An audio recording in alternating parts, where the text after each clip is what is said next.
بسم الله الرحمن الرحيم.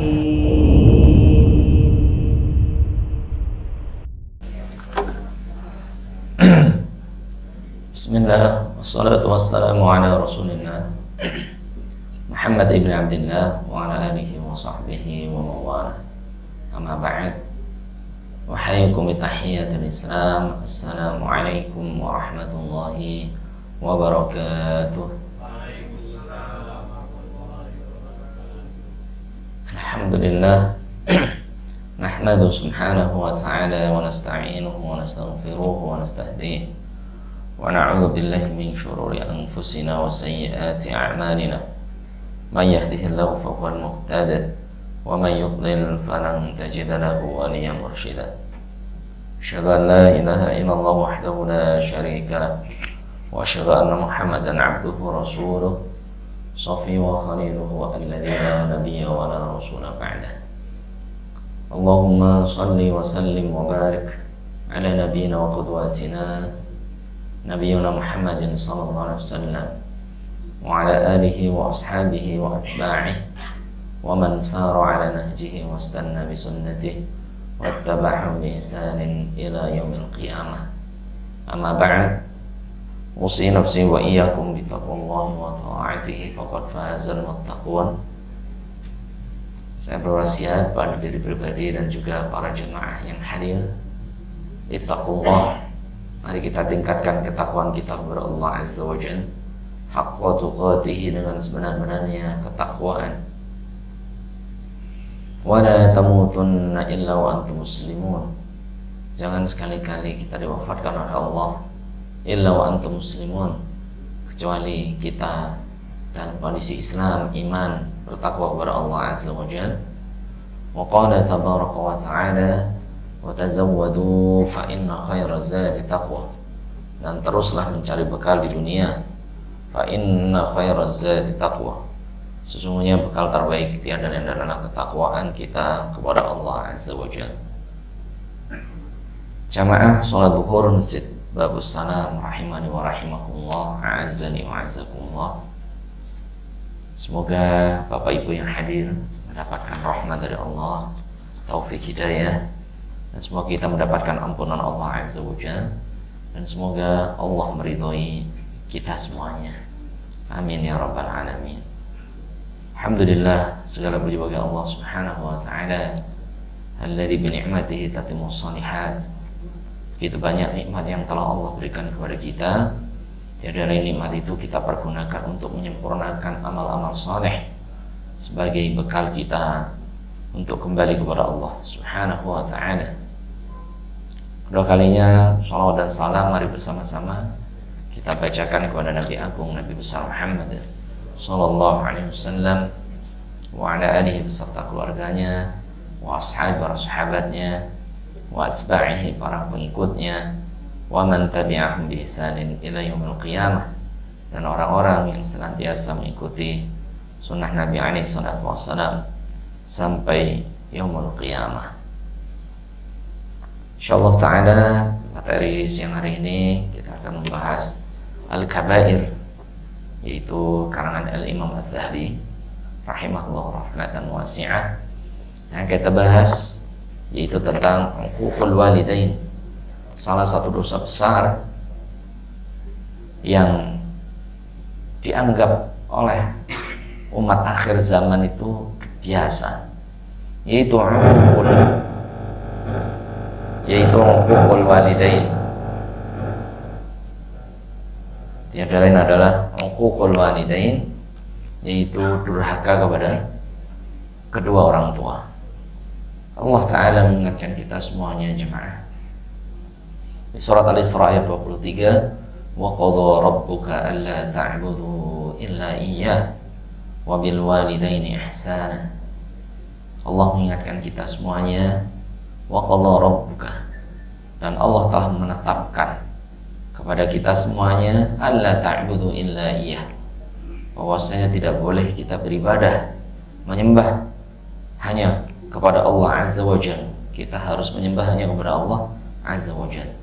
Wa bil walidaini ihsana, dan berbuat baik seoptimal mungkin hanya kepada orang tua kita.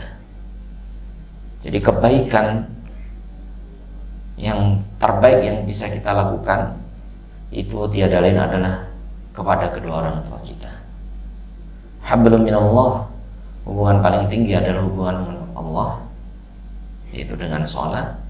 Wa hablum minan nas, dan hubungan dengan manusia yang paling tinggi adalah berbuat baik kepada kedua orang tua. Dan Nabi SAW beliau bersabda, diriwayatkan oleh Imam Ahmad, Abu Dawud, kullu dzunub yu'akhkharullah minha ma syaa ila yaumil qiyamah illa 'uququl walidain fa innahu yu'ajjalu li sahibihi, yakni al-'uqubatu fid dunya qabla yaumil qiyamah. Nabi SAW mengingatkan kita, kullu dzunub, semua dosa-dosa, baik dosa besar ataupun dosa kecil, yu'akhkharullahu minha ma syaa ila yaumil qiyamah, azabnya itu ditunda oleh Allah Azza wa Jalla sampai yaumul qiyamah sesuai kehendak Allah. Tapi ada satu dosa, sabda Nabi SAW, illa 'uququl walidain, kecuali dosa durhaka kepada orang tua. Ya. Semua dosa itu azabnya itu ditunda oleh Allah Azza wa Jalla sesuai kehendak Allah Azza wa Jalla sampai yaumul qiyamah, kecuali uququl walidain, kecuali durhaka kepada orang tua. Fa innahu yu'ajjalu li sahibih, sesungguhnya durhaka itu Allah segerakan azabnya bagi pelakunya fid dunya qabla yaumil qiyamah. Allah segerakan di dunia qabla yaumil qiyamah, sebelum nanti Allah siksa lagi di hari kiamat ya. Jadi dosa yang diperlihatkan akibatnya, azabnya bagi pelakunya adalah orang-orang yang berani berbuat durhaka kepada orang tuanya. Adapun yang dosa yang lain tidak langsung dibalas oleh Allah di dunia, Allah sempurnakan nanti di akhirat. Tapi kalau berani kepada orang tua, Allah segerakan di dunia, dan nanti Allah sempurnakan azabnya di yaumil qiyamah. Na'udzubillahi tsumma na'udzubillahi min dzalik. Jadi banyak orang-orang yang kehidupannya ya, keluarganya berantakan, bahkan anak-anaknya terkena narkoba, pergaulan bebas, rumah tangga hancur dan lain sebagainya. Kebanyakan adalah pelaku-pelaku dosa besar, salah satunya adalah durhaka kepada orang tua. Jadi azabnya oleh Allah langsung diperlihatkan di dunia untuk menjadi gambaran bagi manusia yang lain bahwasanya dosa ini tidak main-main jemaah. Dosa yang sangat dibenci oleh Allah Azza wa Jalla. Bahkan dalam sahihain, dalam sahih Bukhari Muslim, anna Rasulullah SAW yaqul, Nabi SAW beliau bersabda, ala unabbiukum bi akbaril kabair, maukah saya kasih tahu tentang dosa yang paling besar? Maka Rasul menyebutkan al-isyraku billah wa uqul walidain. Rasul mengulanginya dan Rasul mengulanginya. Al-isyraku billah wa uqul walidain, al-isyraku billah wa uqul walidain, yaitu berbuat syirik kepada Allah dan berbuat durhaka. Karena para sahabat, karena Rasul mengulang-ulangi terus, ya laitahu sakat, seandainya Rasulullah udah nggak cukup kita ngerti, dia Rasul ulangi terus. Al-isyraku billah wa uqul walidain, al-isyraku billah wa uqul walidain, yaitu berbuat syirik kepada Allah, karena dosa terbesar kepada Allah adalah berbuat syirik kepada Allah. Dan kezaliman yang paling besar terhadap manusia adalah berani kepada orang tua. Makanya hablum minallah, yaitu dengan berbuat baik kepada Allah, dengan ibadah kepada Allah, hablum minan nas, itu adalah berbuat baik kepada orang tua. Sebaik apapun kita kepada manusia, kepada istri kita, kepada anak kita, kepada tetangga kita, kepada mertua kita misalnya baik semua, pada teman kita baik. Tapi wallahi ketika kita tidak berbuat baik kepada orang tua, na'udzubillah, maka kita malah meninggalkan kebaikan yang paling utama, yaitu apa? Yaitu birrul walidain, berbuat baik kepada orang tua.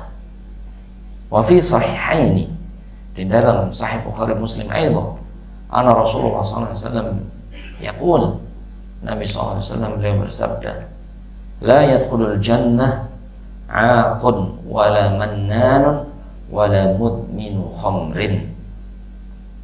La yadkhulul jannah, sungguh tidak akan masuk surga. Siapa itu jemaah? Yang Rasul sebutkan 'aqun, yaitu orang yang durhaka kepada orang tua. La yadkhulul jannah, tidak akan masuk surga. Wala mannan, mannan ini orang-orang yang mengungkit-ungkit pemberian, itu al-mannan.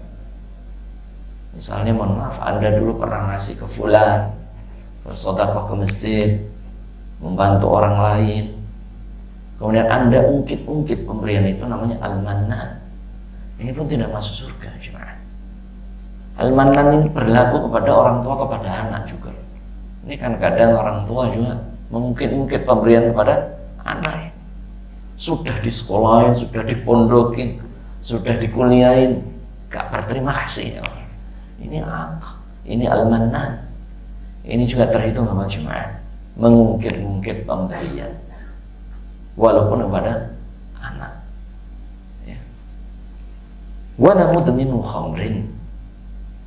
Yang ketiga yang tidak akan masuk surga adalah mudminul khamri, yaitu orang yang kecanduan dengan minuman keras.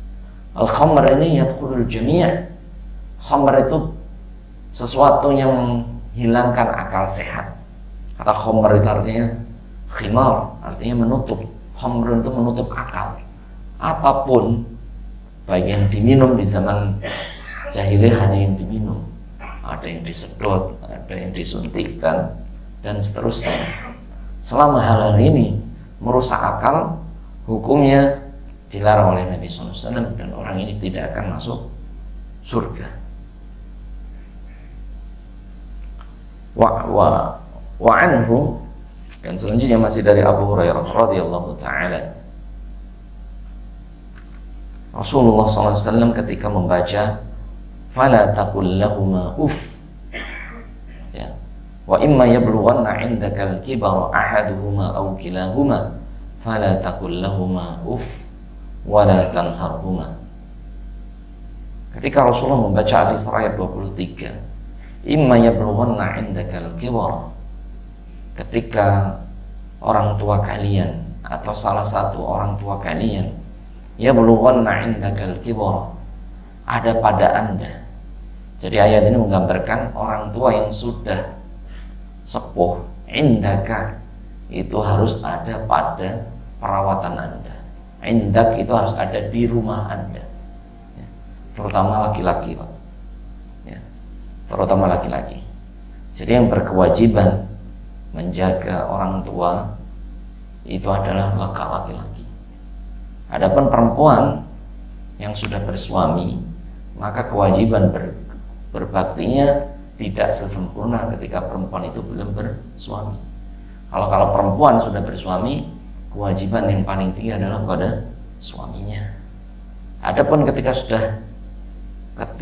sudah berumah tangga, maka kewajiban kepada orang tua menjadi nomor 2. Adapun lelaki, baik yang masih bujang ataupun sudah menikah, maka ayatnya indaka, bukan indaki, maka wajib berada di rumah Anda.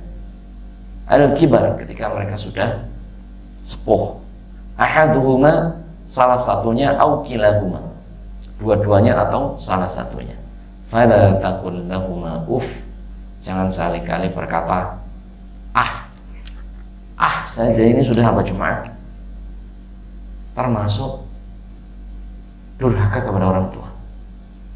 Ucapan Sehingga Nabi SAW beliau mengatakan, qala law 'alima Allahu syai'an adna minal uf lanaha anhu fayu'malu al-'aq ma syaa ayyamalu falan yudkhilul jannah wa la ya'malul baru ma syaa ayyamalu falan yadkhulan nar. Rasulullah SAW beliau bersabda, qala law 'alima Allahu syai'an adna minal uf, seandainya Allah tahu ada ucapan yang lebih ringan dari perkataan kepada orang tua, lanaha anhu, pasti Allah akan menggunakan kalimat tersebut. Ya. Maka kalimat yang paling rendah, ya, itu adalah itu artinya Seandainya Rasul bersabda ada perkataan yang paling lebih ringan dari kata pasti akan dipakai oleh Allah dan disebutkan dalam Al-Quran sebagai larangan untuk berbuat durhaka kepada orang tua. Dan tidak ada perkataan yang sangat ringan, ya, itu kecuali Jadi misalnya kita lagi nonton TV, matiin TV-nya, itu udah itu. Kalau ada yang lebih ringan dari itu, pasti Allah pakai untuk melarang kata itu kita sampaikan kepada orang tua. Dan tidak ada, bukan cukup diam, diam ini lebih dahsyat lagi, atau ini lebih juga, cuma nggak boleh. Sekecil apapun ucapan itu jemaah. Jadi Rasulullah SAW dia bersabda, law 'alima syai'an ada minal ufi lanaha anhu. Seandainya ada satu kata yang lebih ringan dari perkataan atau pasti dipakai Allah untuk dilarang diucapkan kepada orang tua. Ya, ini jemaah. Dan dalam hadis Umar bin Khattab radhiyallahu ta'ala anhu an amarati sa'ah, tentang tanda-tanda yaumul qiyamah, panjang ya, ditanya tentang kapan hari kiamat, kemudian Rasul bersabda amaratiha, sebutkan tanda-tandanya, maka Rasulullah SAW beliau bersabda antanidal amatu rabbataha.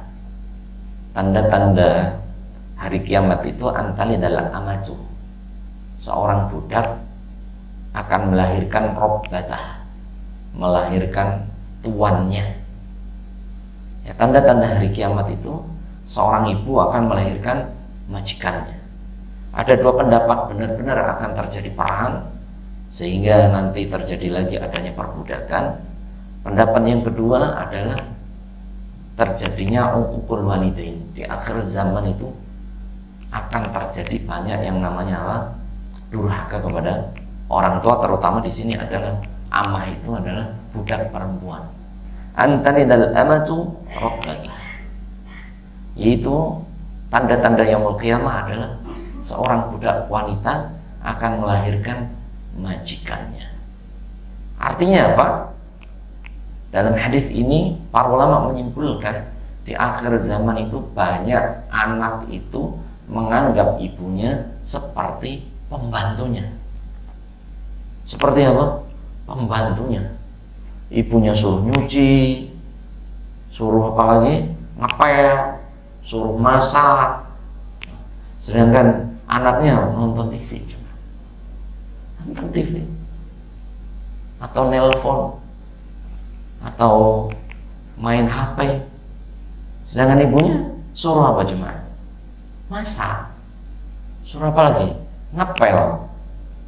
Atau seorang ayah punya anak, terus anaknya jadikan ayahnya kayak sopirnya, suruh jemput anaknya sekolah, ngantar jemput. Ini banyak ya mak, banyak tidak? Jemput cucunya, mending kalau dibayar, enggak juga, suruh jemput, suruh ngurusin anak, suruh ini, apa anaknya santai. Ini Ini termasuk mukul wanita. Antalidal amatu rabbatah. Bahkan ada para ulama mengatakan seandainya seorang anak bisa melakukan sesuatu hal pekerjaan, kemudian dia memerintahkan orang tuanya untuk mengerjakan, ini termasuk apa cuma? Termasuk apa? Mukul wanita, durhaka kepada orang tua. Anak itu bisa melakukan, tapi dia malas. Yang disuruh siapa? Orang tuanya. Ini termasuk apa? Mukul wanita. Walaupun orang tuanya mau, walaupun orang tuanya ridho, ya, tapi ini termasuk apa? Mukul wanita. Bapak-bapak sudah ada yang punya cucu? Udah ada belum? Pak Teddy? Belum. Ya, udah ada yang punya cucu? Belum. Atau Anda punya anak, kemudian pernah nggak merintahin ayahnya jemput gitu, nungguin anaknya sekolah, suruh ngerawat, kecuali jamaah permintaan orang tua, beda lagi ya. Kalau ini kan disuruh, kecuali ibu Anda masak tanpa Anda suruh, kecuali ibu Anda nyapu tanpa ada suruhan dari Anda, kecuali ibu Anda ngepel tanpa disuruh Anda, itu silakan. Tapi kalau dengan perintah, padahal Anda bisa ngepel, Anda bisa nyuci, Anda bisa beres-beres rumah, dan Anda dalam kondisi tidak dalam kondisi susah, ya, maka jemaah, ini termasuk hukukul walidain. Antalidal amatu rabbatah. Tanda akhir zaman, seorang ibu akan menjadi budak daripada orang tuanya. Na'udzubillahi, tsumma na'udzubillahi min dzalik. Ini jemaah. Ya, ini salah satu yang dilarang oleh Nabi alaihi assalatu wassalam, ya, bahwasannya jemaah, orang tua itu ya wajib kita muliakan. Kira-kira Anda berani nggak nyuruh tetangga Anda ngepel, nyuci baju? Tetangga disuruh kayak gitu, temen enggak, jemaah, padahal tidak ada jasanya tetangga, ya jemaah, nggak ada jasanya. Yang punya jasa kepada kita orang tua. Sehingga ja'a rajulun ila Nabi alaihi salatu wassalam, seorang laki-laki mendatangi Nabi alaihi salatu wassalam, diriwayatkan oleh Ibnu Majah. Ja'a rajulun ila Nabi sallallahu alaihi wasallam faqala ya Rasulullah, inna abi yuridu an yahtaja mali wa li abna. Faqala anta wa maluka li abika. Ada seorang laki-laki mendatangi Nabi SAW. Kemudian laki-laki ini berkata, ya Rasulullah, inna abi, sesungguhnya ayahku itu yuridu an yahtaja mali, ingin mengambil hartaku, wali abna, padahal aku itu punya tanggungan anak-anak. Saya itu punya anak, ya punya istri gitu. Tapi ayahku itu pengen ngambil hartaku. Apa kira-kira sabda Nabi SAW? Anta wa maluka li abika. Jangankan hartamu yang diambil, anta, dirimu, wa maluka, dan semua hartamu, li abika, itu milik bapakmu. Semua, Pak. Jadi bapak Anda itu nggak boleh utang sama Anda, nggak boleh. Ada tidak seorang ayah yang minjem ke anaknya? Ada tidak di masyarakat? Ada. Dan sama anaknya ditagih. Subhanallah. Bagaimana ini cuma? Nggak boleh. Tidak boleh seorang anak memberikan uang kepada orang tuanya tapi niatnya ngutangi. Ya boleh cuma. Ya boleh. Astaghfirullahaladzim. Ada seseorang bertanya, ya Ustaz nih, Kalibata, bapakku itu punya utang sudah 5 tahun kepadaku, gak dibayar-bayar Ustaz. Astaghfirullah, bapak kandung? Iya, astaghfirullah. Ya gak perlu dibayar, jemaah. Gak perlu, jemaah. Kecuali sebaliknya, Anda ngutang ke orang tua wajib dibayar. Paham jemaah? Karena sabda Nabi, anta wa maluka li abik. Dalam bab fikih seorang ayah itu nggak ada kewajiban bayar hutang kepada anaknya, nggak ada. Dengan syarat ayah kandung ya, di sini ayah kandung nggak ada, cuma nggak ada. Alhamdulillah. Misalnya Anda anak pertama, kemudian punya adiknya pengen sekolah, nggak punya duit, terus minjem duit ke Anda. Itu bukan minjem, cuma minta. Bukan minjem, nggak boleh. Dalam bab fikih ada bab ubuwah, bahwasanya ayah itu yang paling berhak terhadap harta kita. Jadi tidak ada namanya orang tua berhutang kepada anaknya.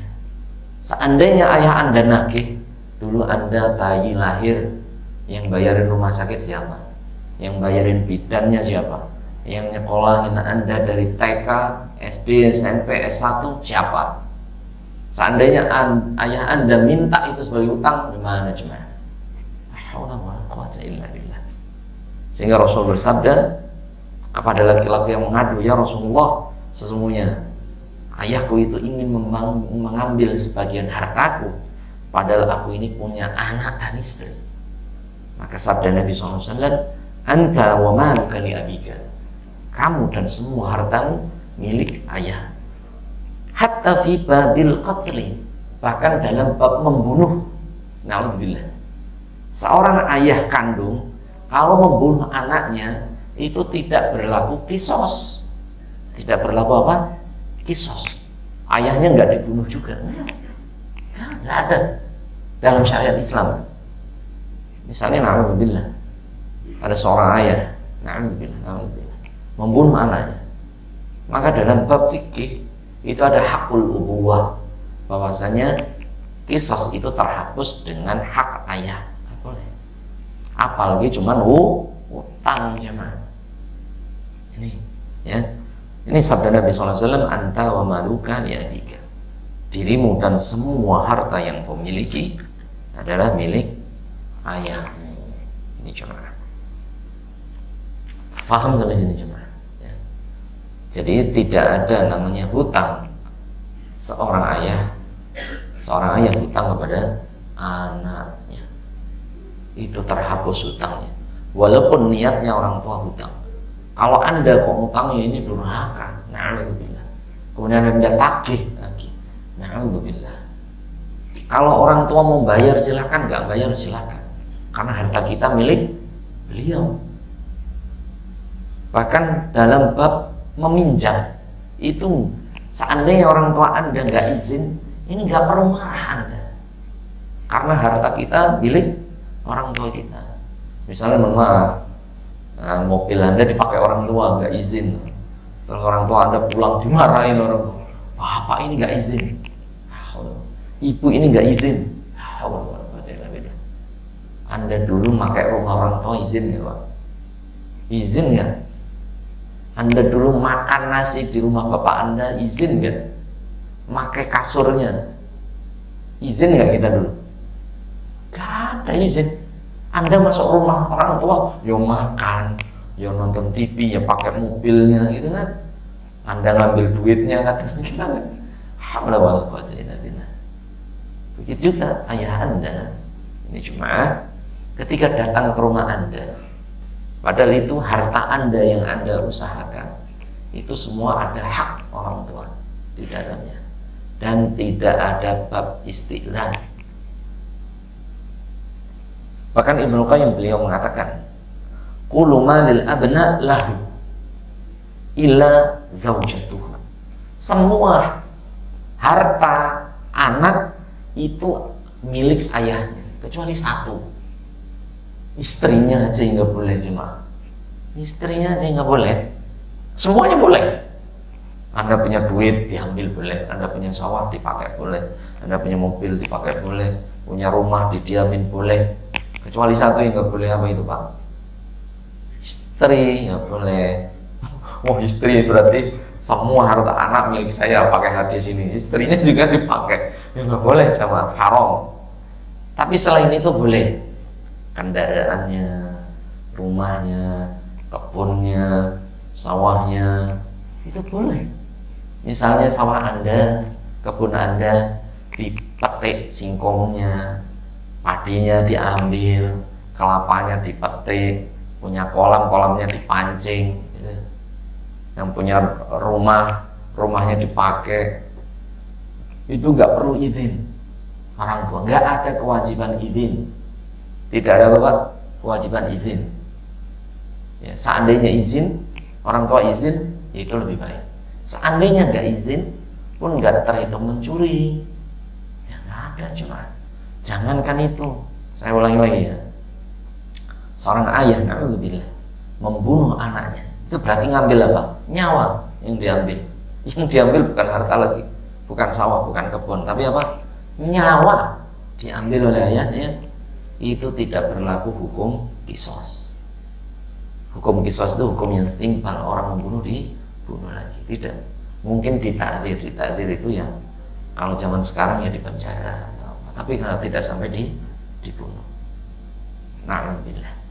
Tapi kan banyak kejadian jemaah, seorang ibu dipenjara anaknya. Itu ada tuh di daerah mana lupa, ngambil pisang anaknya, subhanallah, ngambil kayu di kebun anaknya, dilaporin polisi. Na'udzubillah. Astagfirullahaladzim. Ada seorang ibu diusir dari rumah, yang rumah itu adalah rumah suaminya. Astagfirullah. Diusir oleh anaknya. Haula wala quwwata. Wallahi, apa sabda Nabi SAW, semua dosa itu tidak disegerakan di dunia kecuali berani pada orang tua. Itu langsung disegerakan di dunia oleh Allah Azza wa Jalla sebelum di akhirat. Dan Nabi alaihi salatu wasallam beliau bersabda, ini banyak ya hadis-hadisnya dari Abu Darda radhiyallahu ta'ala anhu. Ya Abu Darda, ada seorang laki-laki mendatangi apa? Abu Darda. Ya Abu Darda, inni tazawwajat imra'ah wa inna ummi ta'muruni bi talaqiha. Faqala Abu Dar, sami'tu Rasulullah sallallahu alaihi wasallam al-walidu awsati abwabil jannah fa in syi'ta fadhi dzalikal bab aw ihfadhu. Jadi ada seorang laki-laki mendatangi Rasul, mendatangi Abu Darda. Abu Darda ini salah satu sahabat Nabi sallallahu alaihi wasallam. Abu Darda, saya itu punya istri, saya menikah dengan istri saya, tapi ibu saya nggak suka dengan istri saya, nggak suka. Kalau laki-laki kan saingan, mana yang jadi pesaing, istri Anda atau ibu Anda? Itu kan saingan ngerebutin Anda. Kira-kira mana yang harus kita dahulukan? Cuma inna ummi ta'muruni bi talaqiha. Ibuku nggak suka dengan istriku, dan ibuku nyuruh saya untuk berpisah. Faqala Abu Darda, maka Abu Darda, sami'tu Rasulullah sallallahu alaihi wasallam yaqul, saya mendengar Nabi sallallahu alaihi wasallam beliau bersabda, al-walidu awsati abwabil jannah. Orang tua adalah pintu surga yang paling tengah. Saya sudah sering sampaikan, ada pintu taubat, ada pintu jihad, ada pintu royan untuk puasa, ada pintu taubat, ada pintu sedekah. Ya. Kemudian yang paling tengah adalah pintu birrul walidain, berbuat baik berbakti kepada orang tua. Fa in syi'ta fa'adhi dzalikal bab aw ihfadh. Seandainya engkau taati, maka engkau telah menjaga pintu itu. Seandainya engkau ingkari, engkau telah menghancurkan pintu itu. Jadi ketika na'udzubillah, mana yang diprioritaskan? Ketika istri dengan ibu tidak akur, dan di antara dua pilihan, maka sabda Nabi SAW, pilih ibu. Pilih siapa? Ibu. Karena ada istri yang nyuruh ibunya nggak boleh di rumahnya. Ini ada. Misalnya ibunya udah tua, kemudian dirawat oleh Anda, istri Anda nggak suka. Mas, ibunya taruh aja di panti jompo. Astagfirullahaladzim. Ya. Kemudian ibu Anda, kira-kira mana mau dipilih, Pak? Ya sabda Nabi SAW, al-walidu awsati abwabil jannah.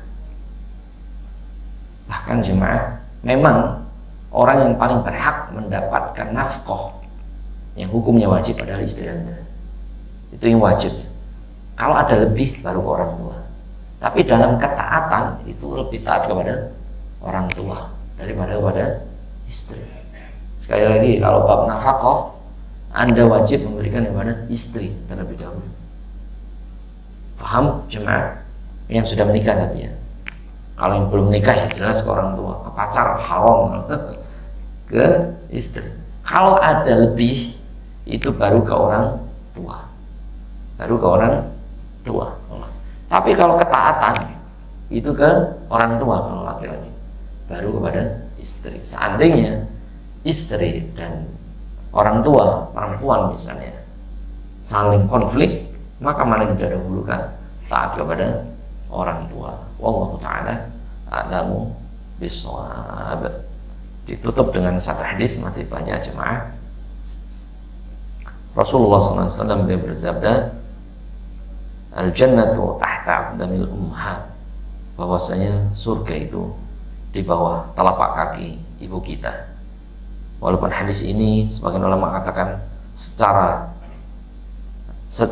lafaz tidak sahih, tapi secara makna benar. Yang benar dari Nabi SAW, ilzam rijalaha fathamnal jannah, maka hormatilah telapak kaki ibu Anda, fathamnal jannah, disitulah bau surganya Allah Azza wa Jalla. Ini jamaah rahimani wa rahimahullah. Adapun wanita bisa menjadi mantan, betul atau tidak? Anda mati, istri Anda bisa nikah lagi, dan bisa jadi istri Anda tidak mendoakan Anda lagi, tapi yang akan mendoakan Anda seumur hidup Anda adalah ibu Anda, baik di dalam kondisi susah ataupun di kondisi senang. Satu-satunya wanita yang akan selalu mencintai kita dengan tulus adalah ibu kita. Wallahu ta'ala a'lam bishawab. Semoga Allah mengampuni kedua orang tua kita, menyayangi kedua orang tua kita, dan semoga Allah Subhanahu wa ta'ala menyayangi kedua kita sebagaimana orang tua kita menyayangi kita di waktu kecil.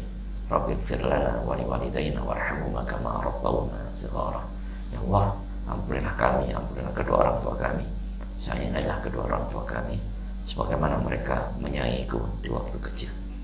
Demikian kajian pada hari ini, semoga menjadi ilmu yang bermanfaat. Ada pertanyaan Bapak Ibu? Monggo Mas. Lupa nama nih sampai. Rendra. Hendra.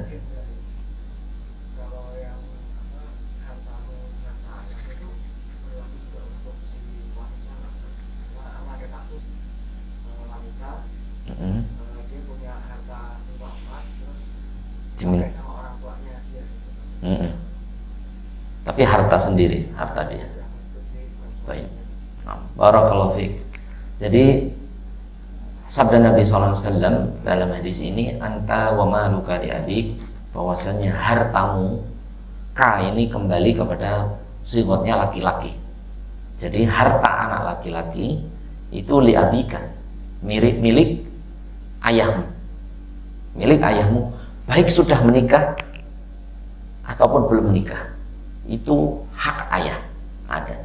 Kalau anak perempuan sekali lagi berbeda. Kalau anak perempuan belum menikah, hartanya milik orang tuanya. Paham Pak? Tapi kalau sudah menikah, maka harta istri itu milik siapa? Suaminya. Bahkan Allah Ta'ala berfirman, nanti Anda baca dia di surat An-Nisa ayat 11, ya. Apa bunyinya? Apa Mas Indra bunyinya? Ayat 12. Mana Quran? Walakum nisfu ma taraka azwajukum illam yakul lahunna walad. Fa illam yakun lahunna waladun falahunna rubu'u mimma taraktum. Intinya bahwasannya harta laki-laki, harta perempuan itu milik suaminya. Kalau wanita itu, mohon maaf, meninggal dunia, sudah menikah tapi belum punya anak, maka setengah harta wanita itu milik suaminya, setengah. Tapi kalau anak wanita itu sudah menikah dan punya anak, maka suami mendapat 1/4. Itu wanita ya, paham? Jadi harta wanita yang sudah menikah itu milik suaminya, kecuali izin, boleh. Misalnya istrinya kerja, punya uang, punya gaji, kemudian ayahnya minta, ya, Maka wanita itu apapun yang dia lakukan, jangankan sedekah, kerja saja, keluar rumah saja, itu harus izin kepada suaminya. Adapun suami nggak perlu izin, nggak perlu. Anda mau ngasih ibu Anda mau ngisi bapak Anda, nggak perlu izin. Jangankan itu, Anda nikah lagi aja nggak perlu izin. Secara hukum boleh, nggak perlu izin. Mas Indra, nggak ada kewajiban izin kepada istri Anda nikah lagi. Kecuali Anda PNS, maka kita wajib taat kepada pemerintah. Ya, kita wajib izin kepada istri. Kalau Anda BUMN, nggak tahu nih boleh atau enggak. Boleh, nggak tahu. Yang bener nih, jangan udah punya ini pos 2 di Jakarta, baikin. Boleh, paham ya? Jadi kalau istri benar-benar itu harus izin kepada suami. Adapun suami tidak perlu izin kepada istri. Ya, karena ar-rijalu qawwamun 'ala nisa. Ya, suami pemimpin. Masa Anda keluar rumah izin kepada OB? Pak, Mas OB, saya mau izin keluar. Mana Pak? Ke Danantara. Oh, nggak perlu, Anda tinggal berangkat. Tapi pegawai Anda ya harus izin. Dia mau ke warung, dia mau kemana. Ya begitu juga dalam bab keluarga. Ini kias saja jemaah ya. Allah ta'ala alam bisawab. Semoga bisa dipahami. Barakallahu fikum jami'ah. Kita akhiri dengan baca hamdalah. Alhamdulillahirabbil alamin. Kita tutup dengan doa kafaratul majlis. Subhanakallahumma wa bihamdika asyhadu an la ilaha illa anta astaghfiruka wa atubu ilaika. Aku qouli hadza wa astaghfirullah li wa lakum. Wassalamu alaikum warahmatullahi wabarakatuh.